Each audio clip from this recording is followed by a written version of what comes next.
You can book your seat on a trip to space. Space Perspective is offering space balloon rides that promise a breathtaking perspective of our planet. We are joined now by co-CEO and Chief Experience Officer Jane Poynter and co-CEO and Chief Technology Officer Tabor MacCallum. Good morning to the both of you. How are you this morning? Good morning. We're doing great. Oh my goodness, guys, I'm used to knowing deals on the ground if I'm buying a car, if I'm taking an airplane flight. I understand these tickets are $125,000, but you say that's a better deal compared to other trips. Well, it is certainly a very different deal. So when you think about our flight, yes, there are no rockets involved. So that means there's no high Gs. It's very comfortable, very gentle and smooth ride in our pressurized capsule under our space balloon. And there's even a bar. So that gives you an idea of the kind of gentle, luxurious ride this will be all the way to space. All right, so Jane, tell me exactly how it would work then, because if it's a gentle ride, there's no G's, you've got the space bar, it almost seems like a ride you take at an amusement park or something like this. What makes this ride different from some of the others?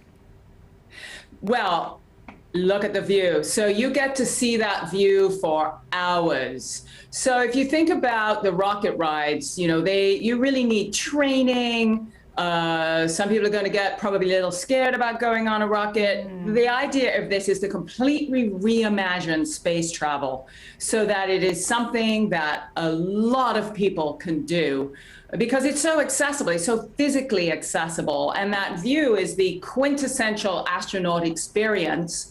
And our trip is 6 hours long, and you'll launch from Kennedy Space Center for some of the flights.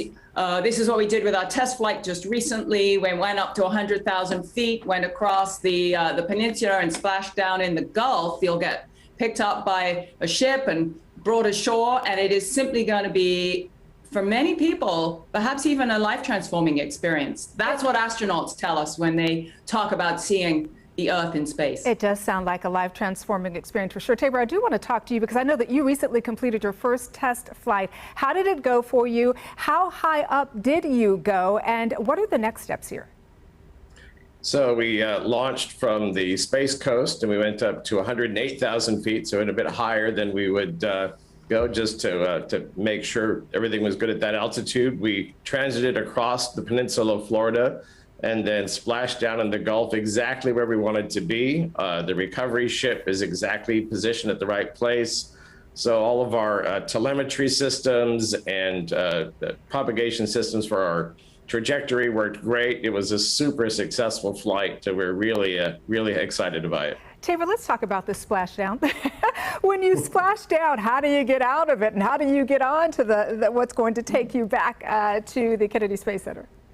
So our baseline is very much the way SpaceX capsules splash down, if you've seen those. So the capsule splashes down in the Gulf, and then the capsule is picked up and put onto a ship deck where it's secured on the deck, and then that's when the people get out. So it really is a quite easy venture for the passengers based on a ship deck. And in fact, we're using the same ship and crew that is used for recovering the SpaceX capsules as well. I've been looking at Jane's smile this whole time. I know that you are so excited about this. It is just an amazing experience if someone is able to do it. Jane Poynter and Tabor MacCallum, you guys are awesome. Thanks for being with us this morning. Thank you. All right, now let's get back down to earth and check in with Fox 35 Storm Team Chief Meteorologist Jamie King. Good morning. Danielle, good morning. Again, if you're just joining us now, we got official word from the National Hurricane Center.